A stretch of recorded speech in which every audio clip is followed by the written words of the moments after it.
thinking of The Big Question by Nicky Campbell. That was that show. There you go. Yeah. I think I actually did that once. So when I was, you were honest and you can't remember what it was called. Yeah, I think I actually did go on that show once. And so Craig in Ilkley says, quick question, is Israel in NATO?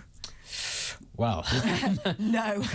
Imagine the if Middle it East was. it's still there. I know it's not in a great shape, but it's still there, which suggests that no, Israel is not in NATO. The rules of NATO is if anyone strikes a NATO member, all of NATO members strike back. So basically, if Israel was in NATO, we would be in a position of a massive world war. Going to say, Hamas start firing those handheld rockets and we nuke the West Bank in retaliation.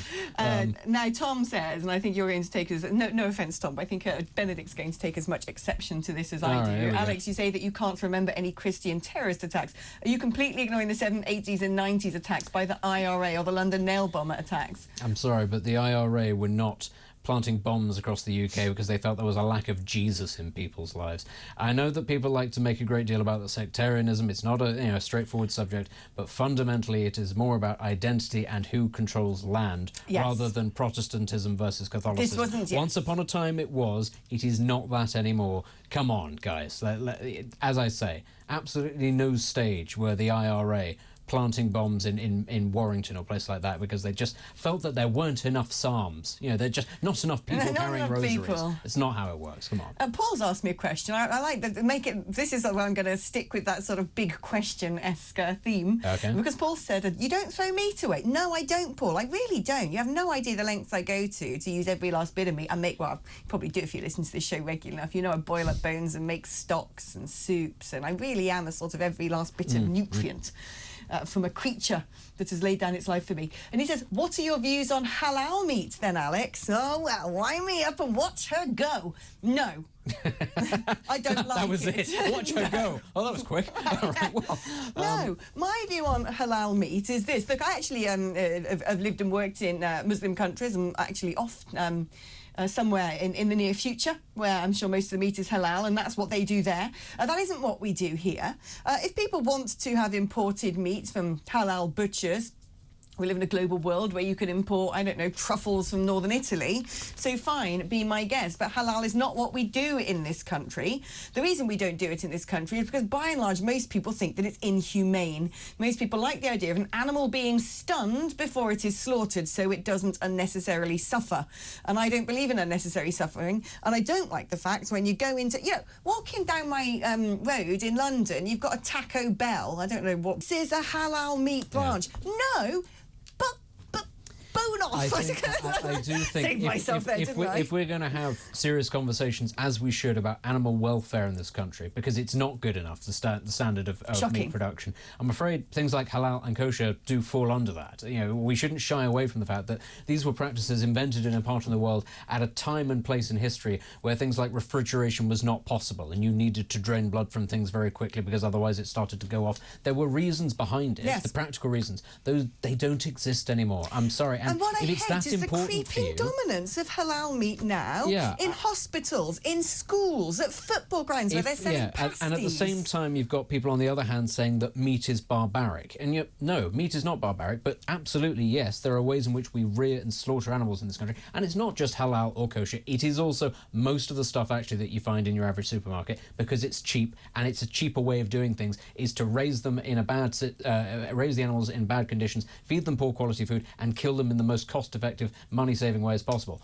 All of that is bad. Yeah. And I've got no problem with saying it. And, yes, it raises awkward conversations about religious freedom, but actually the Quran and the Torah do not say you absolutely have to eat this meat all the time. Also, can I just say, if I went to Tunisia, let's say, and said, I don't agree with halal, can I have some meat slaughtered the sort of British way? The answer would be no, it wouldn't be there. You don't have your sort of, there are plenty of expats who live in Saudi Arabia. There are plenty of expats who live in Dubai and the UAE. You don't have your supermarkets there with your sort of British pre-stunned meat. Yeah, I'm not wanting to trample on people's religious freedoms, but ultimately What are we? No. Are we a country that actually prioritises and preserves and likes the idea of improving the lots of animals in life, and we want to cause less suffering to animals as possible and Yes. potentially move away from eating quite so many factory farmed animals? If the answer to that is yes, Right. then included in that are barbaric processes Are of we not slaughtering. still fundamentally a country built on Christian mores and values, and should we not be defending those? That's what I people say don't time eat and fish again. on Fridays. Talking about defending things, Israel. Now, I am disgusted at the weak-willed, lily-livered inability of most Western leaders to stand up and say, do you know what, when it comes to this ideological battle, we're more on the side of Israel than the people trying to bomb and attack Israel. That doesn't mean you can't criticise an ally. But I look at Benjamin Netanyahu and I kind of wish he was our Prime Minister. The man's got some mettle, that's for sure. I mean, he's got mettle in the sense that his political career is over the second that he's out of office. He's never getting back. He did not ask... This is always the thing. It's Israel's war on. Israel did not start this war. Netanyahu did not seek this war. He is blamed for the war starting because he's blamed for the security situation on the southern border with Gaza.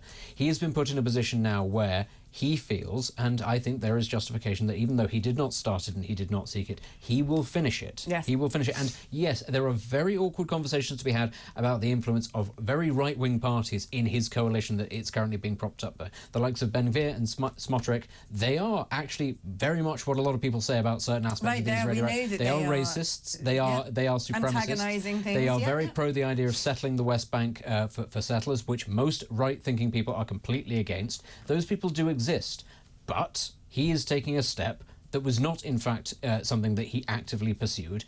Israel was attacked on October the 7th. I know that it's in the really... most disgusting, I know it's really diabolical, hard. evil way. I know it's so hard for some people to get over that fact, but actually this war started on October the 7th when Israel was attacked, not vice versa. Is Israeli aggression, Israeli aggression, Israeli aggression. This is the only country in the world that's had to design an Iron Dome, right? The Sling of David, the Archer, the Arrow. Yeah. You know, to defend itself from Three-tiered being missile system. three-tiered missile defence system, to defend itself being wiped off the face of the earth. Who is the aggressor? But again, here it's always the double standard. I've not heard anybody say that Azerbaijan needs to stop its aggression against Armenians. It committed ethnic cleansing earlier this year, in fact, I think. Over 100,000 people displaced. Right. What was it that our foreign secretary called it? Liberation of Azeri territory. No one's talking about places like Sudan and Somalia either. Nobody says. Even more people have died in Sudan than have died in Gaza. It's appalling, but no one cares. No one cares. Benedict, we care, and thank you for joining me on the show.